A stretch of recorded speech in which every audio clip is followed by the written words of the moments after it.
हरे कृष्णा, राधे राधे। वृंदा देवी दासी के चैनल में आप सबका स्वागत है। आज हम लड्डू गोपाल जी का और एक सुंदर सा लीला लेकर आ गए हैं। आशा करते हैं आज का ये लीला भी आप सबको बहुत अच्छा लगेगा।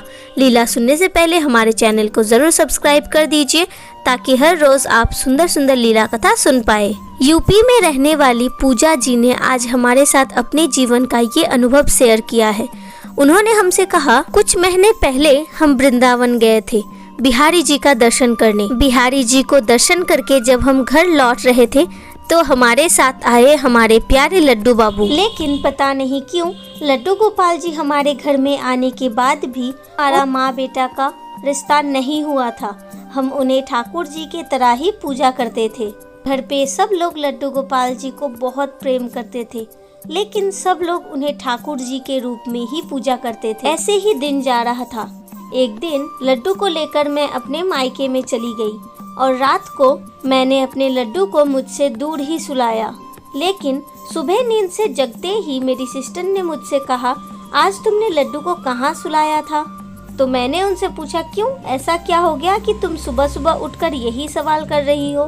तब हमारे सिस्टर ने कहा, आज शायद तुमने लड्डू को खुद से दूर सुलाया था, जिस कारण से मैंने एक सपना देखा और उस सपने में लड्डू तुम्हें माँ माँ बुला रहे थे और हमारी मम्मा को नानी नानी बुला रहे थे।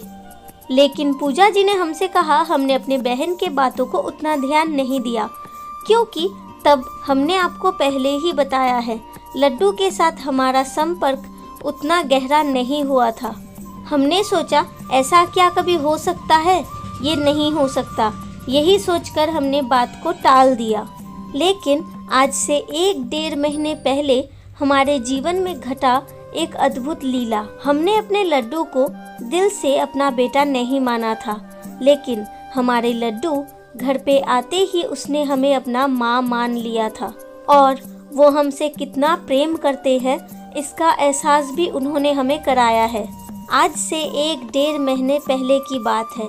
उस दिन मैंने लड्डू गोपाल जी को अपने सर के पास ही सुलाया था। अचानक ही मेरी बेटी जो कि 5 साल की है, उसे बहुत तेज बुखार आ जाता है, लेकिन गहरी नींद के कारण मेरा नींद ही नहीं टूटता। मैं बहुत गहरी नींद में थी, लेकिन फिर भी मुझे ऐसा महसूस हो रहा था कि कोई छोटा बच्चा जिनके हाथ बहुत कोमल है, वो मेरे हाथों पे, वो मेरे सर में हाथ रखकर मुझे प्यार कर रहा है। उस कोमल हाथों के स्पर्श को मैं कभी भी नहीं भूलूंगी। उस कोमल हाथों के स्पर्श आज भी मेरे आंखों में आंसू लाता है। उस हाथों का स्पर्श इतना सुंदर था, इतना कोमल था कि मुझे लग रहा था सदियों बाद कोई मुझे इतना प्यार कर रहा है। नेक्स्ट सुबह जब मैंने अपनी बेटी से पूछा, आप तो मेरे बगल में ही थे बेटा, क्या आपने मेरे माथे पर हाथ दिया था? हमारी बेटी ने हमसे कहा था कि उसने हमारे माथे पर हाथ नहीं दिया था। उस छोटी सी 5 साल की बच्ची ने मुझसे कहा था, शायद भाई ने तुम्हारे माथे पर हाथ दिया था माँ। अपनी बेटी की मुख से ये बात सुनकर मैं भी बहुत प्रसन्न होती हूँ और उस दिन से ही मेरा और लड्डू का माँ बेटे का रिश्ता बनता है। मैं एक स्कूल में पढ़ाती हूँ, इसीलिए हर रोज मुझे स्कूल जाना पड़ता है। लड्डू का सेवा मैं ठीक से नहीं कर पाती हूँ, इससे मुझे बहुत दुख होता है, लेकिन मैं क्या कर सकती हूँ।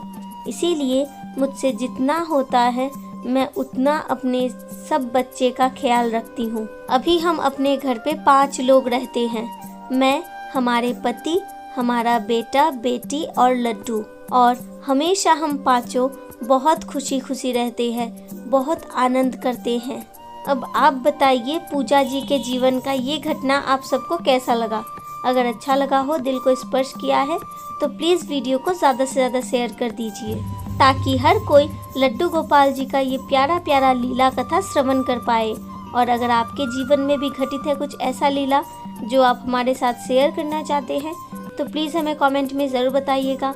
हम अपना व्हाट्सएप नंबर आपको दे देंगे। और अगर आप हमारे चैनल में नए हैं तो प्लीज़ हमारे चैनल को सब्सक्राइब कर लीजिए, बेल आइकन को भी प्रेस कर लीजिए।